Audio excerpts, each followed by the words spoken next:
I mean, obviously the teenage years were the worst, based on just teenage years are terrible, right? But my daughter definitely has some diagnosed problems. Having not been held as a child, she has abandonment issues. She has detachment disorder. So even when I got her at 2, some of her behaviors were difficult to deal with because she didn't want to be like, when she was in trouble, it was time out. That's what I wanted to do. I wanted time out. And so I would put her in a room and she'd have panic attacks about being alone in a room. And I just thought she was being a terrible 2, right? It's like, you're fine. Just, sit in your room for 10 minutes and learn your lesson. But she'd sob uncontrollably. And so after working with a therapist and realizing that she had abandonment issues and she felt like at any time I would leave her and leave her alone, I had to adjust things. So it was like, okay, so now timeout was crisscross applesauce in the living room, looking away from me, but I was at least in the room with her, right? So she would just sit, facing the wall, right, alone in her room. So she's, and she has, other types of issues like that.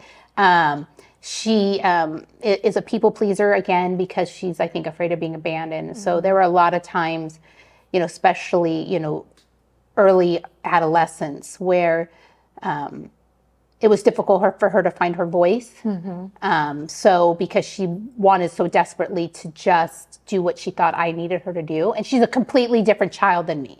Like, we couldn't be more polar opposites. Like, she's super artsy and creative. I mean, I have a little bit of that, but I'm pretty structured, and she's more, she would draw on her hands all day. And I'm like, stop drawing on your hands. You look like you have tattoos at 6. Stop it. But she draw on the walls and stuff like that. And it would drive me bananas, you know? And so we had to learn each other's path, right? Like, I had to learn where she needed to be to have a voice. I remember her therapist once telling me the same thing. She had a fight at school with some kids, and I told her, just go tomorrow and make friends with someone new. Just make a new friend. You'll be fine. And her therapist had to call me and she can't make friends like you. She's so much more introverted. That is not even an option for her to just go and make a new friend. And she wants to please you, so she'll tell you she'll do this. Now she doesn't have a friend and she's let you down. So you're adding more pressure to your child, And so there was a lot of struggles. I could have had the same natural born child. So I'm not saying those struggles happened because she was adopted. Right. But we ended up just being very polar opposites in the way we handle life and stresses. So there was a lot of learning for me, and I used to tell her, I still tell her, we talk about it all the time. I said, I made none of the mistakes my mother made. I made all new ones. You know what I mean? I did my best to not make the mistakes that I knew hurt me as a child.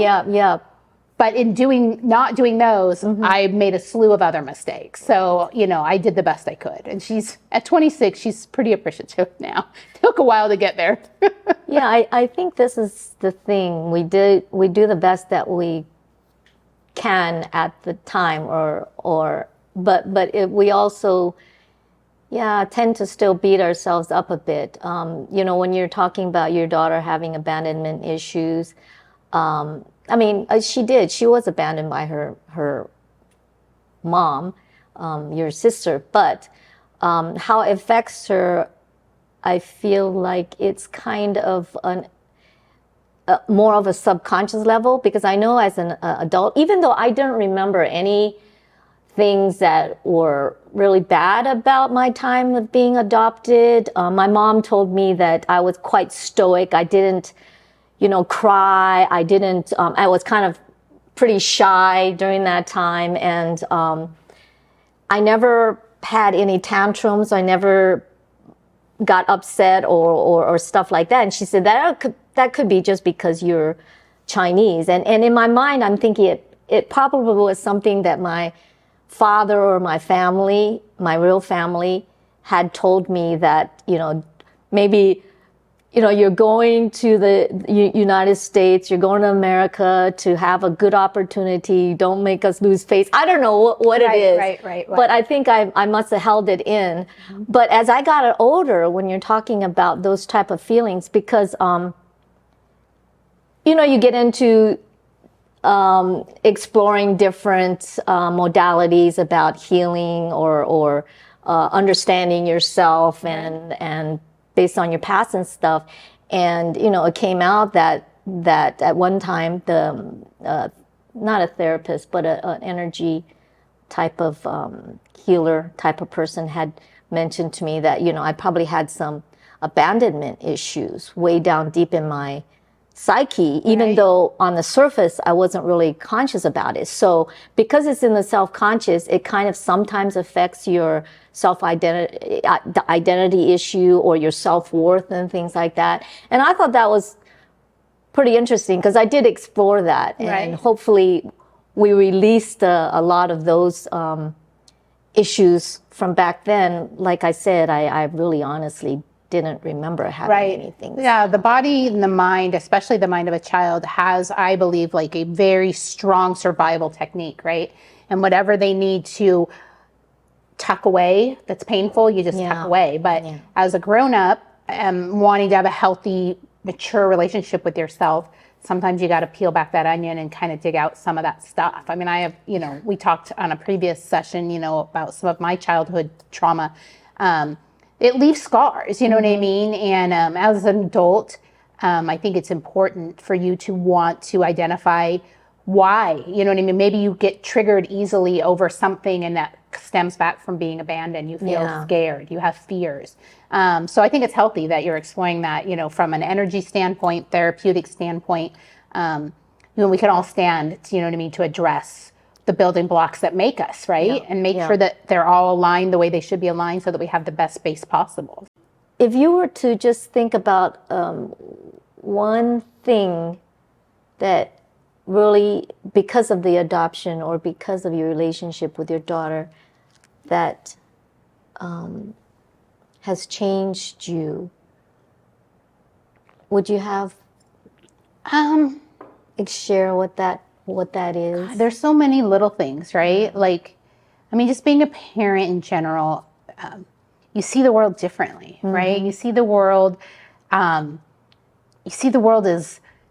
almost dangerous. You're so much more protective. You have you're more guarded about a lot of things, but you also have more hope and more like thought process about what the future might hold through the eyes of a child. It's just different.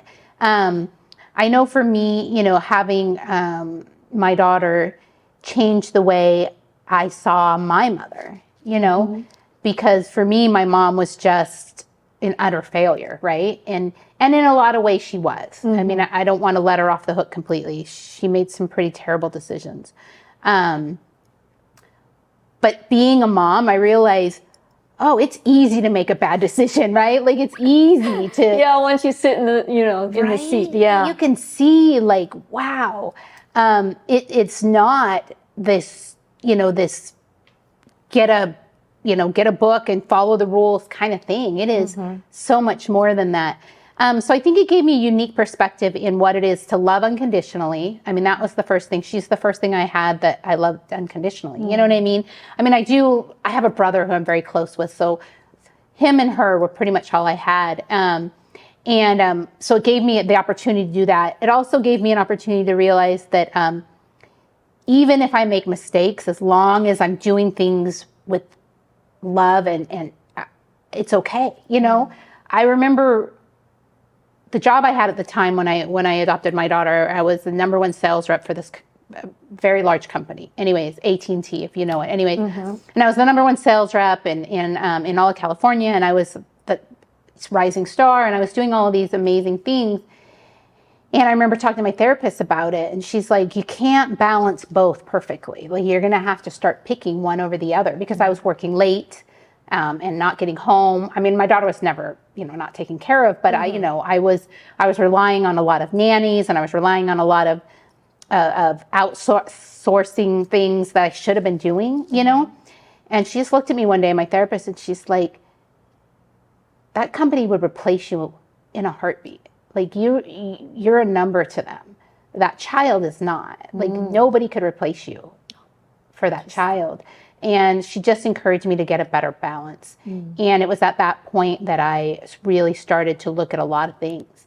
One, being single. Like I thought, okay, I'm not doing her any favors by being single either. You know what I mean? Like it would benefit her to have, you know, somebody in her life, and she's older now. And so I started to put the work career part of me aside and started focusing on having a healthy family and having a healthy life. And as a result, met my husband, who was actually her teacher, which is totally funny, but we can get into that another time. But I had worked full time all the time, and so I never had time to volunteer at school. And so when I kind of started making this change to try to be a better parent and be more involved, one of the first things I did is I'm like, I'm going to start volunteering at the classroom. And I went on a field trip. We went to see the King Tut exhibit in San Francisco, and I was on the bus, and I was like the first time ever. And my daughter's in 6th grade at this point. I've never gone to school other than, you know, teacher conferences. And I was just like, wow, there's this whole other part of my life I could be experiencing. And ultimately, he was her teacher at the time. And so, I mean, we didn't start dating until later, but, you know, I met a man who actually already knew my daughter. They already had somewhat of a connection, so she wasn't a stranger. He wasn't a stranger, and, you know, was able to get a better balance of life. I think she gave me a better balance of life. I think right now I'd still be reaching for more money, more power, more status, because I really, you know, something we didn't touch on here is I had a pretty crappy childhood, right? And so for me, all of those things distanced me from the poor little girl, right? And so status and money and power and accolades and all of those things were so valuable to me. And without those things, I was nothing. And it took having my daughter and realizing that I could have value far greater than any paycheck, far greater than any, you know, number on a stat sheet by just showing up for her every day and being at home to make dinner. And it changed who I was. And it changed, I ultimately quit that job. I mean, I quit a job. I mean, when I quit that job, all the way from the top executives, like, wanted to interview me. Like, where are you going? You're making a ton of money here. Why are you leaving? Like, I have to. I have a balance of life that I need to pursue. In this company, I can't do it. So I think ultimately it just shifted the direction of my life in a way that ended up being more healthy. So it's amazing how things, you know, turn out. The challenges in your life turn into blessings and things, and the learning lessons that you find along the way makes us who we are today.